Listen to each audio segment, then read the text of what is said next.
मिठास है कुछ ब्रेक में क्या कुछ ब्रेक में बहुत जबरदस्त गुलाब जामुन खाए जी। उन पूरी फैमिली का बहुत बहुत शुक्रिया। काका शरकपुर से आए हुए थे वो मिलने हमसे, और उनकी वालदा भी आई हुई थी, और बहुत जबरदस्त गुलाब जामुन, मजा आ गया। वो डिजिटल पे नजर आ ही जाएगा। शरकपुर की कोई स्पेशलिटी है वैसे गुलाब जामुन स्पेशल? अच्छा काका डिफरेंट थे, मीठे नहीं थे, उसमें थे हांडी, क्या था वो हांडी के अंदर ये मट्टी की क्या कहते हैं इसको? हांडी कहते हैं, छोटी सी मटकी में थे। ओह वाह, मतलब आप लोग के मुंह में पानी आ गया होगा, हमें पता है। अभी ये इनको गर्म करके जब खाएंगे ना लाला, बड़ा मजा आएगा। मजेदार थे, बहुत अच्छा अभी भी ठीक थे, अभी भी ठीक थे, लेकिन जब इसको गरम गरम गुलाब जामुन खाएंगे। मगर सबसे बड़ी खूबसूरत पता है क्या, एक बंदा और अपनी वालदा को लेके शाहिद को मिलने आए, और साथ अपना सबसे मिलने आए, आप सब मतलब सबसे मिलने आए। तो उनको सबसे इम्पोर्टेंट चीज़ पता है क्या है, वो कहते हैं जिस खातून को खाना खिलाने का शौक हो घर में, उसके खाने में बरकत आ ही जाती है। तो ये दूर से लेके आए, इसका तो और भी मज़ा बढ़ गया। और एक एक खाएं। और सबसे सोने पे सुहागा क्या है कि वो जो मटका था ना, उसको शाहिद ने कहा मुशी भाई ये देखें बहुत अच्छे हैं, इसमें तो आप स्विमिंग भी कर सकते हैं। अब ये जुगते मारे, जब से पंजाब में आए ना, तो ये अब्दुल रज़ाक के बहुत करीबी दोस्त हैं। अब मुझे ये जुगते मारे, इधर दाएं से भी जुगते लग रही हैं, बाएं से भी लग रही। नहीं, उन्होंने ये भी कहा कि आप हमारे गुलाब जामुन जैसे। हाँ, ये नहीं, पहले बड़ा सेट करता है, पहले लेग ब्रेक करता है, फिर गुगली मारता है, कहता है आप भी गुलाब जामुन मुशी भाई इस तरह लग रहे हैं, और इसमें आप नहा भी सकते हैं। गुलाब जामुन तो काका गुलाब जामुन, रसगुल्ला ये रसगुल्ले मुशी भाई रसगुल्ले। अच्छा, कैमरा ऑन है, अभी कुछ और ना बोल दे। मीठी मीठी बातों को यहीं पे अब देखिए, अब्दुल रज़ाक को जब कुछ कहते थे ना, फिर वो नाराज हो जाता था, फिर यूं करता था। नाराज होने उसकी आंखें वैसी और छोटी हो जाती थी रज़ाक की नाराज होने के बाद। क्या आप इनको तो काका कहते हैं, उनको क्या कहते हैं? चुन्नी बाबू। मेरा शुरू से चुन्नी बाबू है मेरा। ये देखें, ये this is the bond that we talk about, और ये बॉन्ड मेरा और वो सॉरी यार, दोनों को बहुत हंसी आएगी देखना, अभी पहले से बता। अच्छा, वो जब ट्रेनिंग कर रहे होते थे ना, वो हमारा था ग्रुप में, ग्रुप बना के ना स्ट्रेचिंग करते थे चक्कर लगा के, तो वो स्ट्रेचिंग कर रहे होते तो उसको टोपी पहनने के ना, जो मैं वसीम भाई को अक्सर दिखाता था, तो वसीम भाई कप्तान थे, तो वो टोपी हम नॉर्मली ऐसे पहनते हैं, तो लोग नॉर्मली ऐसी टोपी, वो अपनी टोपी पहनता था इधर रख के, उसको क्योंकि नजर नहीं आ रहा होता, नजर ना लग रहा, अपनी नजर ना लग। यूसुफ ने वाक़या सुनाया था मुझे उसका, फास्ट बॉलिंग तो हम सबने एक फास्ट बॉलिंग ऑनेस्टली मुशी भाई ने बताया था, फास्ट बॉलिंग करता था, अच्छी पेस से करता था, तो उसकी पेस कम हो गई थी, उम्र भी बढ़ रही थी, थोड़ा इंजरी भी थी, तो काका ने उसे, तो वो कहता है कि मैं इसलिए तेज नहीं कर रहा क्योंकि मुझे नजर लग जाती है। उम्र बढ़ने की बात किसने की? ये मैंने की थी, आपने बता रहे। वैसे अभी भी छोटा है, 37-38 का है अभी, आराम से। उसका बेटा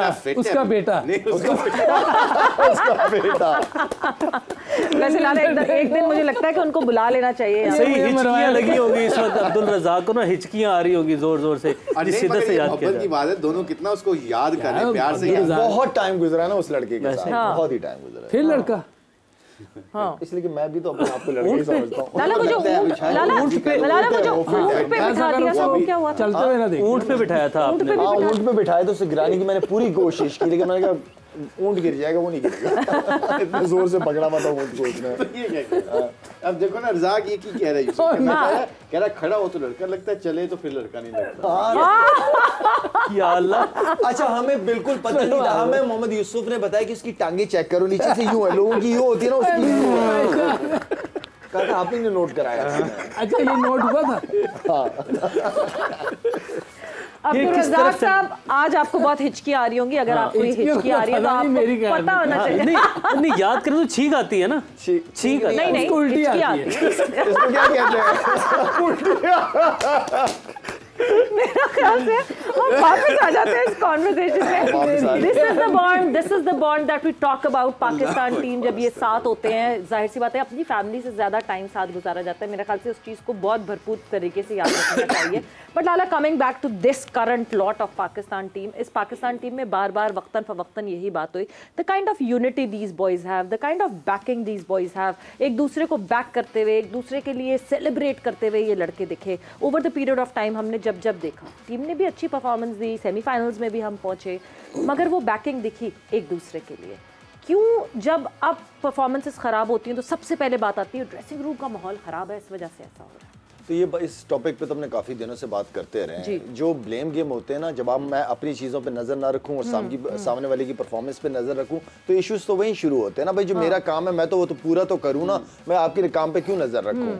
मैं खुद ही ठीक नहीं कर रहा, मैं दूसरों के कामों पर नज़र। तो ये ब्लेम गेम जो है ना, ये आपको मरवा देती है, ये आपकी यूनिटी ख़त्म कर देती है।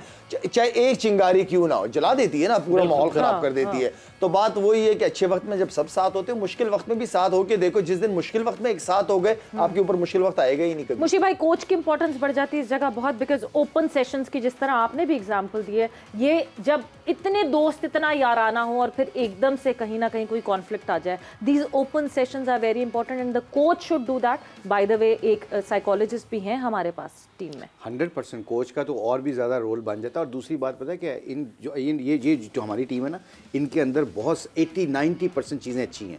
ये बहुत इकट्ठे हैं, बहुत एक दूसरे के लिए खेलते हैं, पर थोड़ी सी जो, अगर मैं कहता हूँ ना, area to improve, they have to be honest with each other, जिसमें उनको बताना कि यार तेरी गेम अच्छी नहीं जा रही। जैसे शायद ने कहा, यूसुफ कहते हैं कि परफॉर्मेंस जो होती है ना, परफॉर्मेंस पे आपने लीड करना होता है। ये इसलिए पाकिस्तान लेवल पे खेलते हैं ना, परफॉर्मेंस के साथ साथ if I am not bowling well ना, there is no harm as a friend.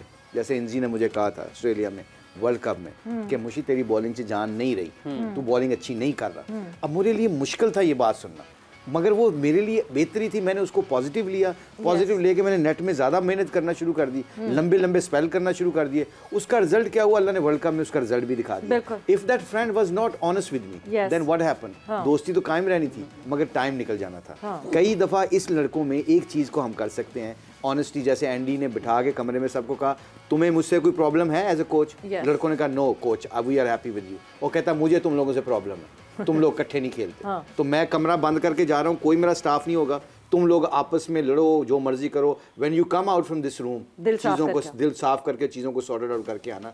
ये छोटी छोटी चीज़ें हैं जो आपकी यूनिटी को बढ़ा। बट फिर मुशी भाई, अभी करंट सिनेरियो में बात करूं, हम सब जोर का जोड़ कर रहे थे पाकिस्तान सुपर लीग जिस वक्त हम कर रहे थे, उस वक्त जो है इमाम ने कहा कि मैं बहुत स्ट्रेट फॉरवर्ड हूँ बाबर से, मैं बाबर का बहुत अच्छा दोस्त हूँ, मगर मैं बहुत स्ट्रेट फॉरवर्डली बाबर को बताता हूँ कि तुम स्ट्राइक रेट पे ये नहीं कर रहे हो, T20 में तेज स्ट्राइक रेट, और वो मानता है इस बात को। ये पूरी हमारी कॉन्वर्जेशन हुई थी। क्या अभी इस वक्त बाबर ने इमाम को ये बताया होगा कि तुम्हारा प्रॉब्लम आ रहा है, तुम ओपन नहीं कर रहे हो, तुम्हारी वजह से टीम का मोमेंटम ख़राब हो रहा है? क्या इस तरह की कोई कॉन्वर्जेशन आपको लगता है हुई? अगर अच्छा दोस्त होगा तो बिल्कुल करना चाहिए उसको। अगर बाकी दोस्त है, प्रॉब्लम पता है ये तो है ना, असल चीज़ें जब कमरों के अंदर चीज़ें डिस्कस होना शुरू हो जाए और टीम मीटिंग के अंदर आप बस कुछ भी नहीं कह रहे, वहाँ प्रॉब्लम वहाँ होती है। बाकी मुशी भाई आप इस चीज़ को कंटिन्यू करें। सॉरी आपसे सवाल पूछा था। तो बात ये कि टीम मीटिंग किस लिए होती है, उसके अंदर आप चीज़ों को डिस्कस करते हो, उसके अंदर इश्यूज को बताते हो, अपने दिल की बात शेयर करते हो ना। बहुत से लड़के नहीं करते होंगे कि यार वो सामने वाला कप्तान या कोच इसको नेगेटिव ना ले ले, तो आप डरना शुरू हो जाते हैं ना। बहुत सारी दिल की बातें फिर आप कमरों में करना शुरू कर देते हो, और आप जिन पे भरोसा करते हो वही कप्तान का या कोच का चमचा होता है, वो जाके खुसर। प्रॉब्लम ये बहुत ज्यादा है ना यार। जब सारे बैठे हुए हो ना, उसी वक्त कर दो बात, कुछ नहीं होता, डरो नहीं, अपनी परफॉर्मेंस पे बिलीव रखो, लेकिन जो सही बात है वो कर दिया करो, कुछ नहीं होता इन चीजों से। क्योंकि यूसुफ, जिस तरह फखर ने खेला और जिस तरह फखर ने परफॉर्म किया, सब ने ये कहा कि क्या इमाम को हम जबरदस्ती पुश कर रहे थे और इमाम को खिला रहे थे? क्यों हमने पहला कॉम्बिनेशन ये नहीं सोचा कि एक मैच के बाद जब हमने देख लिया था, या 2 मैच के बाद जब हमने देख लिया था, तो इंडिया के खिलाफ जो है वो फ़खर और अब्दुल्ला को खिला देना चाहिए था, इंस्टेड के इमाम को कवर अप देना चाहिए था फ़खर के अगेंस्ट? बिल्कुल ठीक है, क्योंकि इमाम को क्रिकेट इम्प्रूव करनी पड़ेगी, अपनी बैटिंग इम्प्रूव करनी पड़ेगी। एक जगह पे 3 बार आउट हुआ है बाउंसर पे, और स्ट्राइक रेट भी ऊपर करना पड़ेगा, ये बातें बिल्कुल ठीक है। लेकिन अगर वो देखे परफॉर्मेंस करता हुआ आ रहा था, फ़खर ज़मान परफॉर्मेंस करता हुआ नहीं आ रहा था, इस चीज़ को भी ज़हन में रखना चाहिए। अब मैं ये नहीं कह रहा कि इमाम बहुत सही खेल रहा है, नहीं, इमाम को स्ट्राइक रेट भी ठीक करना है, अपने बाउंसर्स को भी देखना है कि इसको मैंने कैसे खेलना है, अपनी उसको क्रिकेट इम्प्रूव करनी पड़ेगी। लेकिन जो बात हो रही है वो मेरा ख्याल अब इसलिए हो रही है कि फ़खर ने रन्स इतने कर दिए, इससे पहले नहीं हो रही थी। जब वो एशिया कप में खेल रहा था सारे कह रहे थे ड्रॉप करें, क्योंकि बहुत बुरा खेल रहा था, वो इस चीज़ को वो भी मानेगा। तो ये हमारे यहाँ थोड़ी सी गलत है कि एक दफ़ा कोई लड़का बाहर होता है, कोई दूसरा आता है, वो कर देता है, जी हम पहले ही कह रहे थे ये होना चाहिए। नहीं, ऐसे नहीं होता। कोई मौका मिलता है, उसने अच्छा परफॉर्म किया है, दोनों को अप्रिशिएट करना चाहिए, और जहाँ इम्प्रूवमेंट की ज़रूरत है वो हमें ज़रूर बात करनी चाहिए कि इमाम को ये चीज़ें बेहतर करनी चाहिए। अभी देखे खुदा न खास्ता कोई 3-4 मैच अगले फ़खर से ना खेला गया तो फिर क्या करेंगे? अब ये करना छोड़ दें, हम बेटरमेंट के लिए बात करें कि यार इस लड़के ने उस वक्त ये किया था, अभी इसको ये चीज़ें और बेहतर करनी, इस तरह की बात करें ताकि टीम भी जल रहे। इस तरह ना वो भी हो जाता है कि यार वो मेरे पीछे पड़ गए हैं, हम सबको इकट्ठा करना है। और यूसुफ अभी इंसी भाई की जो उस दिन बात कर रहे थे उसके लड़के के प्रोग्राम में, क्या नाम है, मुनीब के प्रोग्राम में यही बात कर रहे थे कि जब हम टीम सेलेक्ट कर रहे थे तो मुझे कहा कि फ़खर को ड्रॉप करें आप। फ़खर का नाम लिया और एक और किसी का नाम लिया, शदाब का, कि इनको ड्रॉप करें, तो वो नहीं कर पाए इसलिए कि तो अभी तो सिलेक्शन कमेटी वो, और खास तौर पर वर्ल्ड कप 2 साल से वो टीम के साथ है। सोशल मीडिया पे ये भरमार लगी हुई थी। बिल्कुल।